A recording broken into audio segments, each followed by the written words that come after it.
الحمد لله نحمده ونستعينه ونستغفره ونؤمن به ونتوكل عليه ونعوذ بالله من شرور أنفسنا ومن سيئات أعمالنا من يهده الله فلا مضل له ومن يضلله فلا هادي له ونشهد أن لا إله إلا الله وحده لا شريك له ونشهد أن سيدنا ومولانا وحبيبنا وأسوتنا وقدوتنا محمدا عبده ورسوله صلى الله تعالى عليه وعلى آله وأصحابه وأتباعه وأزواجه وذرياته وأهل بيته أجمعين وبارك وسلم تسليما كثيرا أما بعد وقد قال تعالى قل يا عبادي الذين أسرفوا على أنفسهم لا تقنطوا من رحمة الله إن الله يغفر الذنوب جميعا إنه هو الغفور الرحيم وقال تعالى شهر رمضان الذي أنزل فيه القرآن هدى للناس وبينات من الهدى والفرقان فمن شهد منكم الشهر فليصم ومن كان مريضا أو على سفر فعدة من أيام أخر يريد الله بكم اليسر ولا يريد بكم العسر ولتكملوا العدة ولتكبروا الله على ما هداكم ولعلكم تشكرون صدق الله العظيم. محترم حضرات، عزیز نوجوانوں، بزرگوں اور دوستوں، جیسا کہ ہم سب جانتے ہیں کہ ہم شعبان کے مہینے کے وسط میں اور بالکل بیچ میں پہنچ گئے. اب پرسوں شب برات ہے اور یہ شعبان کا مہینہ، رمضان کا مہینہ، یہ سب اللہ تبارک و تعالیٰ کی طرف سے مبارک لمحات، مبارک ساعات اور بابرکت مواقع ہیں. اللہ جل شانہ کی عادت مبارکہ ہے کہ جب وہ دنیا کے اندر بارش بھیجنے کا ارادہ کرتے ہیں وَمِنْ آيَاتِهِ أَنْ يُرْسِلَ الرِّيَاحَ مُبَشِّرَاتٍ وَلِيُذِيقَكُم مِّن رَّحْمَتِهِ، کہ اللہ تعالیٰ دنیا میں جب باران رحمت یعنی اپنی رحمت کی بارش اور برسات بھیجنے کا ارادہ فرماتے ہیں تو اللہ جل شانہ اس برسات کو بھیجنے سے پہلے دنیا کے اندر بھینی بھینی، ٹھنڈی ٹھنڈی، خوشبودار ہوائیں چلاتا ہے. اور یہ ٹھنڈی ٹھنڈی، بھینی بھینی، خوشبودار ہوائیں اس بات کا پتہ دیتی ہے کہ وہ اللہ کی طرف سے رحمت کی برسات ہونے والی ہے. رمضان کا مہینہ یہ باران رحمت کا مہینہ ہے. اللہ کی طرف سے لا زوال، غیر منقطع، نہ ختم ہونے والی برکتوں، رحمتوں کا غیر تسلسل خزانہ اور برسات ہے. اور یہ برسات کے بھیجنے سے پہلے اللہ جل شانہ نے رجب کا مہینہ رکھا. رجب کا مہینہ اشہر حرم میں اللہ جل شانہ نے 12 مہینوں میں 4 مہینے حرمت والے رکھے، عظمت والے رکھے. اور ان حرمت والے مہینوں کی قدر اور عظمت کا احساس کفار مکہ اور قریش مکہ کو بھی تھا. وہ جب جنگ کرتے تھے، لڑائی کرتے تھے، اشہر حرم میں سے کوئی مہینہ آتا تھا، یہ حرمت والے مہینوں میں سے کوئی مہینہ آتا تھا تو اپنی جنگوں کو روک لیتے تھے کہ اب حرمت والے مہینے آئے، اب جنگ کرنا حرام ہے. اللہ نے اسی کا تذکرہ فرمایا ان عدۃ الشہور عند اللہ 12 شہرا فی کتاب اللہ، یعنی یہ جو سال کے اندر 12 مہینے ہیں، یہ 12 مہینے انسانوں کی ترتیب نہیں ہے بلکہ یہ اللہ جل شانہ کی ترتیب ہے اور جو اس نے اپنے بندوں کے قلوب پر ملہم فرمایا. ان عدۃ الشہور عند اللہ، اللہ کے نزدیک مہینوں کی تعداد سال کے اندر 12 مہینے، منہا اربعۃ حرم، جس میں 4 مہینے حرمت والے اور عظمت والے ہیں. اور یہ 4 مہینے حرمت والے اور عظمت والے کیا ہیں؟ اللہ کے نبی صلی اللہ علیہ وسلم کی احادیث بخاری اور مسلم میں اس کی وضاحت ہے. اللہ کے نبی صلی اللہ علیہ وسلم نے فرمایا کہ ذی القعدہ، ذی الحجہ، محرم الحرام، یہ 3 مہینے ثلاث متوالیات تینوں ایک ساتھ ہیں۔ اس کو آسانی سے سمجھنے کے لیے سمجھیے کہ حج کا مہینہ کون سا ہے؟ ذی الحجہ ہے، تو ذی الحجہ کے 1 مہینہ پہلا والا اور ذی الحجہ کے بعد والا مہینہ، ذی الحجہ سے پہلے والا مہینہ، ذی الحجہ کا مہینہ اور ذی الحجہ کے بعد والا مہینہ، یہ 3 مہینے حرمت والے۔ اور پھر اللہ کے نبی نے فرمایا ثلاث متوالیات، یہ 3 مہینے ایک ساتھ حرمت والے۔ پھر فرمایا رجب مضر، اور رجب کا مہینہ یہ حرمت والا ہے، تو یہ حرمت والا مہینہ ہے۔ اس کے بارے میں اللہ نے فرمایا فلا تظلموا فیہن انفسکم، اور اس مہینے میں تم اپنی جانوں پہ ظلم مت کرنا، نافرمانی مت کرنا، بغاوت مت کرنا، سرکشی مت کرنا، اپنے مولا سے، اپنے خالق سے، اپنے مالک اور اپنے رازق سے، اپنے پروردگار سے صلح کر لینا، صلح کر لینا کہ مولا میں خاطی ہوں، میں نافرمان ہوں، میں پروردگار میں بہت ہی کمزور بندہ ہوں، اور اس کمزوری کے باوجود بھی نافرمانی سے باز نہیں آتا، مولا تیرا ہی کھاتا ہوں، تیرے ہی رزق میں رہتا ہوں، اور تیرے ہی سائے تلے پروان چڑھتا ہوں، مولا میری بغاوتوں کو معاف کر دیجئے، مجھے توفیق دیجئے۔ تو رجب کے مہینے کے اندر صلح کرنی تھی، تو فلا تظلموا فیہن انفسکم، 4 مہینے حرمت والے۔ آج ہم مسلمان بھائیوں کو پوچھیں کہ بھائی اسلامی مہینوں کے نام بولو، تو بول بھی نہیں پاتے۔ ان کو پوچھو کہ ان میں کتنے مہینے حرمت والے، تو وہ بھی نہیں بتا پاتے۔ کیا کیا جائے؟ اللہ جل شانہ ہمیں صحیح شعور عطا فرمائے۔ تو 3 مہینے ایک ساتھ ہیں، تو یہ رجب کا مہینہ حرمت والا مہینہ گزرا تھا، جس کی اسلام کے اندر بھی بڑی اہمیت اور عظمت ہے۔ اور اس کے بعد شعبان کا مہینہ، شعبان کے مہینے میں ہمارے اور آپ کے آقا امام الاولین والآخرین سید الانبیاء والمرسلین حضرت محمد رسول اللہ صلی اللہ علیہ وسلم روزوں کا اہتمام اور روزوں کی بہت کثرت فرمایا کرتے تھے۔ چنانچہ بخاری، مسلم، ترمذی، ابو داؤد، سنن اور کتابوں کے اندر ابن ماجہ میں روایتیں بھری پڑی ہیں۔ آپ صلی اللہ علیہ وسلم کا معمول شریف شعبان کے اندر کیا تھا؟ ہم لوگ تو یہ سمجھتے ہیں کہ شعبان کے مہینے میں 15ویں شعبان شب برات آتی ہے، بس وہ رات کی اہمیت ہے، اس رات کو جان لو، دوسرے دن روزہ رکھ لو، ختم یہ پورا مہینے کی۔ ایسا نہیں ہے، یہ شعبان کا پورا مہینہ بڑی قدر قیمت والا ہے۔ یہ شعبان کا ہمارے نبی صلی اللہ علیہ وسلم کی تیاری رمضان سے پہلے کیسے ہوتی تھی کہ جب رجب کا مہینہ داخل ہوتا تھا تو ہمارے اور آپ کے آقا حضرت محمد صلی اللہ علیہ وسلم دعا فرماتے تھے کہ اللہم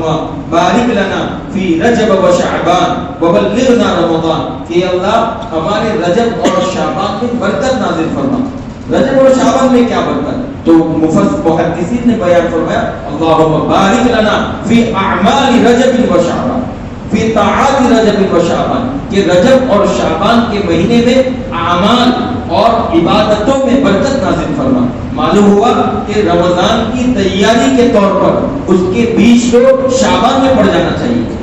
شعبان رمضان رجب سے تیاری ہوتی تھی، اللہم بارک لنا فی رجب و شعبان، اور ہمارے سلف نے اور ہمارے بزرگوں نے اس کی ترتیب بھی لکھی ہے کہ رجب کا مہینہ اپنے تخلیہ کا مہینہ ہے، گناہوں کی صفائی کا مہینہ ہے، اور شعبان کا مہینہ ڈیکوریشن کا مہینہ ہے، اور رمضان کا مہینہ استقبال کا مہینہ ہے۔ یعنی مہمان آئے اس سے پہلے ہم گھر کی صفائی کرتے ہیں۔ صفائی کرتے کہ نہیں کرتے؟ اگر ہم گھر کی صفائی نہ کریں اور صرف ڈیکوریٹ کریں، ہم نے گھر کو اچھے سے ڈیکوریٹ کر لیا لیکن کہیں پر نجاست پڑی ہوئی ہے، بہت اچھا ڈیکوریٹ کیا، کہیں پر نجاست پڑی ہوئی، تو آپ بتائیے اس ڈیکوریشن میں کوئی حیثیت رہے گی؟ اس لیے ہمارے یہاں وظائف بتائے جاتے ہیں۔ وظائف بے شک بہت اونچی چیز ہے، لیکن فرائض اور واجبات کے اہتمام کے بغیر اوراد و وظائف کچھ کام نہیں آتے، یاد رکھ لیں۔ اس سے ہمیں یہ سمجھ میں آتا ہے کہ دیکھو سب سے پہلے تخلیہ کرنا، اپنے گناہوں کی صفائی، اپنے دل کو صاف کرنا ہے گناہوں کی آلودگیوں سے اور ہر طرح کی گندگیوں سے، ہر طرح کی کثافتوں سے، نجاستوں سے اپنے دل کو صاف کرنا ہے، کیونکہ ہمیں رمضان کا مہینہ یہ دل میں نازل ہونے والا ہے۔ پھر اس کے بعد شعبان کے مہینے میں خوب اعمال کیے جائیں اور اعمال سے سنوارا جائے اور رمضان کا استقبال کیا جائے۔ تو یہ شیخ ابو بکر بلخی رحمۃ اللہ علیہ نے بڑی عجیب مثال فرمائی کہ رجب کا مہینہ مثل الغیب، یہ جو شہر رجب مثل الغیب، کہ رجب کا جو مہینہ ہے ایسا سمجھو کہ آسمان کے اوپر بادل آتے ہیں، اور ورجب وشهر شعبان مثل الريح، اور شعبان کا جو مہینہ ہے وہ ہواؤں کے چلنے کا مہینہ ہے۔ آپ نے دیکھا ہو کہ جب بارش آتی ہے تو سب سے پہلے بادل آتے ہیں، بادل آتے ہیں نا، تو بادل آتے ہیں تو سب سے پہلے تو یہ رجب کا مہینہ گویا بادلوں کے آنے کا مہینہ ہے، اور شعبان کا مہینہ ہواؤں کا مہینہ، مثل الرياح ہواؤں کے آنے کا مہینہ ہے۔ وشهر رمضان مثل المطر، اور رمضان کا مہینہ اللہ کی رحمتوں کے مسلسل برسنے کا مہینہ ہے، اللہ کی رحمتوں کی موسلادھار بارش کا مہینہ ہے۔ اور شیخ ابو بکر بلخی رحمۃ اللہ علیہ نے دوسری جگہ پر یہ بات فرمائی کہ رجب کا مہینہ مثل القرض، کہ یہ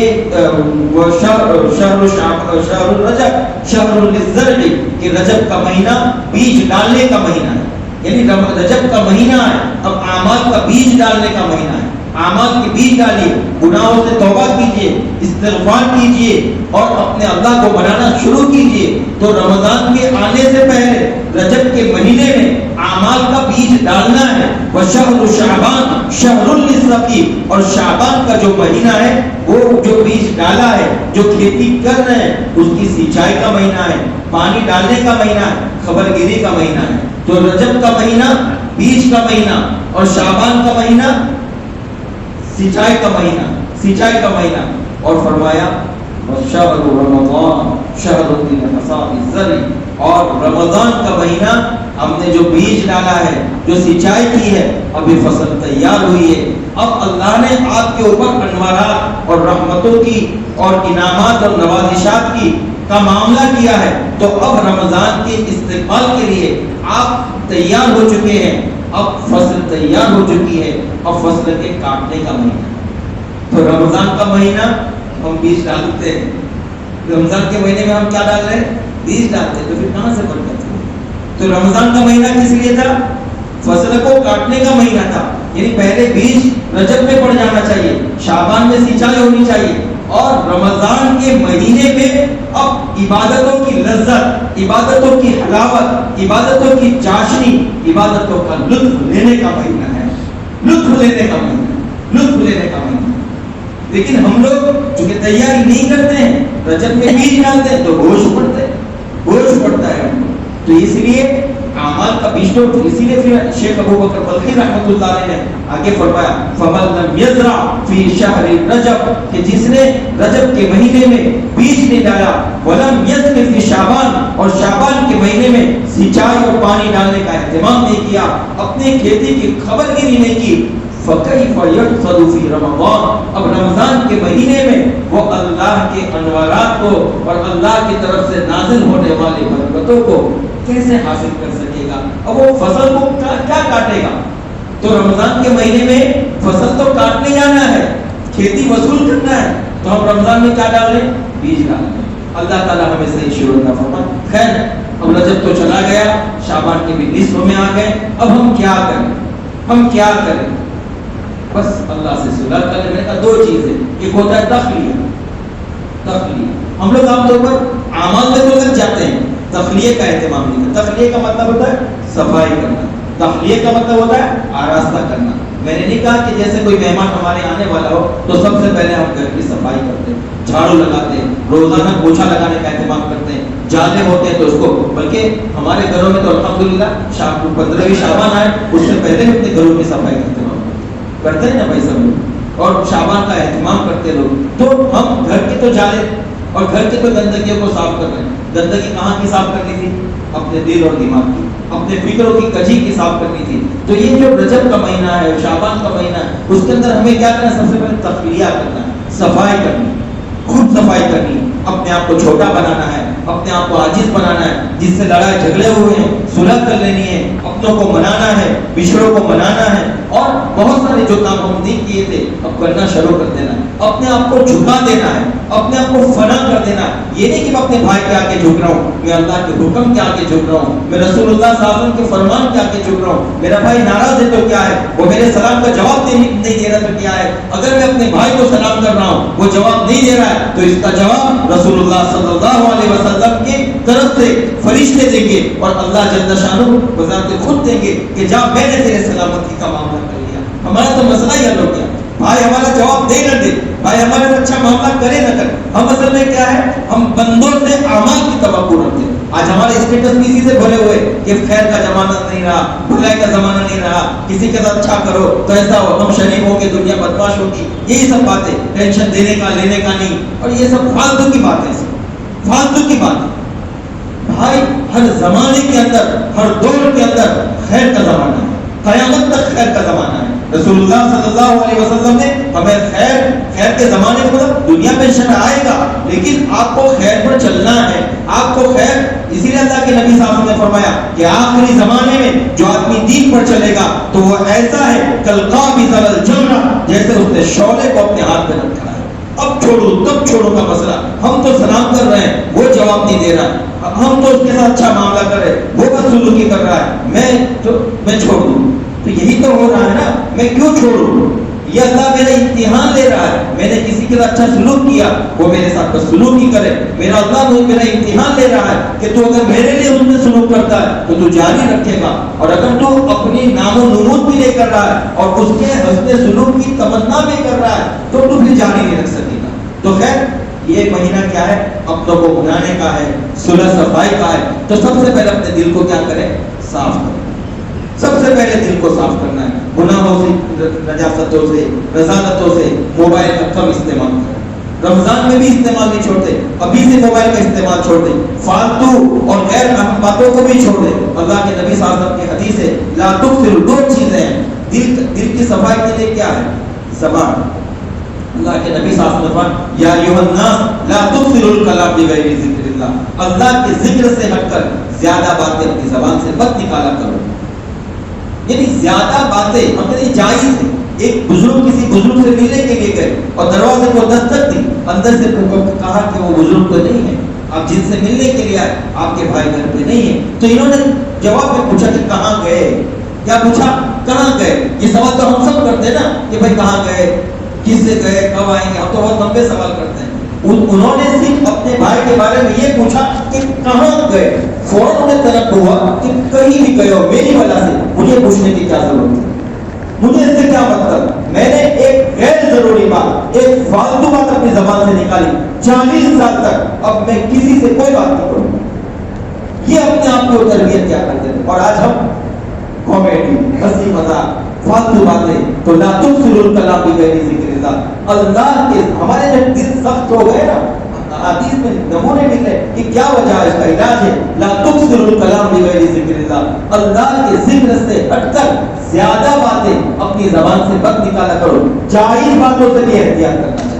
جائز باتوں سے بھی احتیاط کرو، لا تکثروا الکلام بغیر ذکر اللہ، اللہ کے ذکر کو چھوڑ کر زیادہ باتیں اپنی زبان سے مت نکالو، فإن کثرة الکلام بغیر ذکر اللہ قسوة للقلب، اس لیے کہ اپنی زبان سے ذکر سے علاوہ زیادہ بات کرنا اور زیادہ کلام کرنا قسوة للقلب، دل کی سختی کا سبب ہے، دل کی قساوت کا سبب ہے، دل کے پتھر ہو جانے کا سبب ہے۔ پھر اللہ کے نبی صلی اللہ علیہ وسلم نے فرمایا فإن أبعد الناس من الله تبارک وتعالى يوم القیامة القلب القاسي، اور روز قیامت اللہ تعالیٰ سے سب سے زیادہ دور وہ شخص ہوگا جس کا دل سخت ہوگا،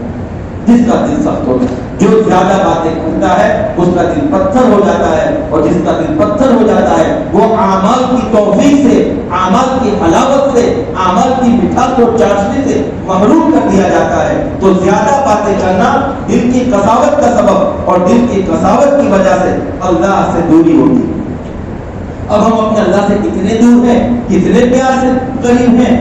یہ ہم اسی حدیث سے اندازہ لگائیں۔ تو یہ کوشش کریں کہ زیادہ باتیں اپنی زبان سے کریں۔ دوسری بات، روزوں کا خوب اہتمام کرنا چاہیے۔ اللہ کے نبی صلی اللہ علیہ وسلم شعبان کا پورا مہینہ،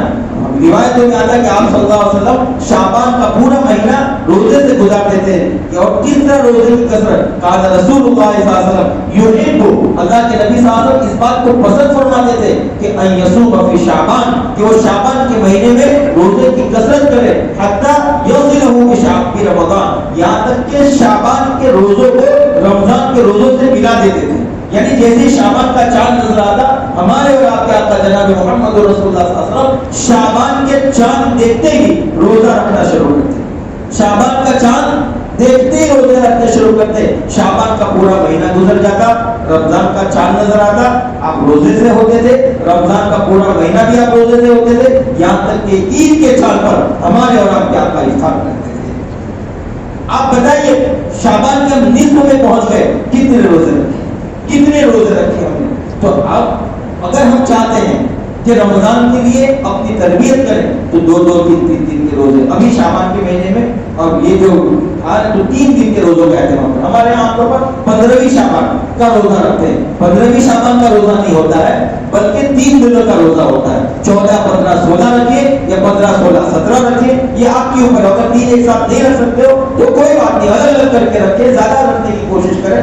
البتہ روزہ اس طرح نہ رکھے کہ رمضان کے روزوں پہ اثر پڑے. آپ سمجھے, یعنی اللہ کے نبی صلی اللہ علیہ وسلم کے کہنے کا مقصد ہے کہ کبھی کبھار ہم شعبان کے روزے رکھتے گئے, 15 دن ہم نے مسلسل روزے رکھے, رمضان کے روزہ ہے ہم کمزور ہو گئے, تو رمضان کے روزوں میں نشاط باقی رہے. تو اس لیے کہ رمضان کے روزوں میں نشاط باقی رہے, اس طرح شعبان کے مہینے میں روزے رکھے تاکہ علامہ ابن رجب, بس ایک جملہ کہہ کر ختم کرتا ہوں. علامہ ابن رجب حنبلی رحمۃ اللہ نے فرمایا کہ اللہ کے نبی صلی اللہ علیہ وسلم شعبان کے مہینے میں جو روزہ رکھتے تھے اس کی وجہ یہ تھی کہ یہ رمضان کے روزوں کی پریکٹس تھی, تاکہ انسان رمضان کے مہینے میں علی کل فتر و مشقہ ایک دم غفلت کی حالت میں داخل نہ ہو, بلکہ جب رمضان کا چاند نظر آئے تو پہلے سے روزہ رکھا ہوا ہو, روزے کے انوارات کو, روزے کی مٹھاس کو, روزے کی حلاوت کو, اعمال کی کیا کہتے ہیں اعمال کی برکات کو اپنے دل کے اندر سموئے ہوئے ہو, اور پھر رمضان کا چاند نظر آئے تو تیاری کے ساتھ جب رمضان کا چاند نظر آئے گا تو رمضان کا ایک لمحہ بھی اس کا ظاہر ہوگا, رمضان کا ایک لمحہ بھی ظاہر ہوگا. تو شعبان میں, اور پھر آگے فرمایا کہ جب شعبان رمضان کے روزوں کی پریکٹس ہے تو شعبان کے اندر بھی انہی سب اعمال کا اہتمام کرنا چاہیے جو رمضان میں مشروع, یعنی ابھی سے قرآن کی تلاوت, استغفار, دعا اور روزے اور قرآن کی تلاوت کا اہتمام کرے. اللہ تعالیٰ ہم سب کو کہنے سے توفیق عطا فرمائے.